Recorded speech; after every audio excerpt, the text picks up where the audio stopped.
মুন্সিগঞ্জের সিরাজদিখানে আলু বোঝাইকৃত 2 ট্রাকের চাপায় শহর আলী মোল্লা নামে 75 বয়সের এক বৃদ্ধার মৃত্যু হয়েছে।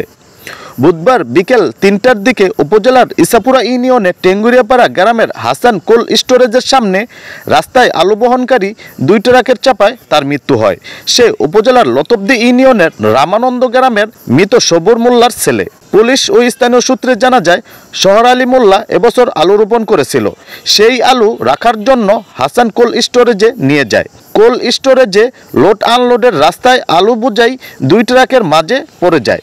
তখন ট্রাকের চাপায় গুরুতর আহত হলে স্থানীয়রা তাকে উদ্ধার করে উপজেলা স্বাস্থ্য কমপ্লেক্সে নিয়ে গেলে কর্তব্য চিকিৎসক তাকে মৃত ঘোষণা করে। এ বিষয়ে শহর আলী মোল্লার মামাতো ভাই মাইনুদ্দিন বলেন, আলু রাখার জন্য দুপুর 2:30টার দিকে হাসান কোল্ড স্টোরে যায় আমার ভাই। সেখানে থাকা আলু বোঝাইকৃত 2 ট্রাকের চাপায় আমার ভাইয়ের মৃত্যু হয়।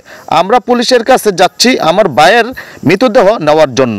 আমরা পারিবারিকভাবে দাফন করব, তবে ঘাতক গাড়ি চালককে যথাযথ শাস্তির দাবি জানাচ্ছি।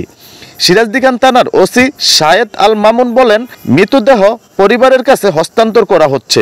ঘাতক গাড়ি চালকের বিরুদ্ধে আইনানুগ ব্যবস্থা গ্রহণ করা হবে।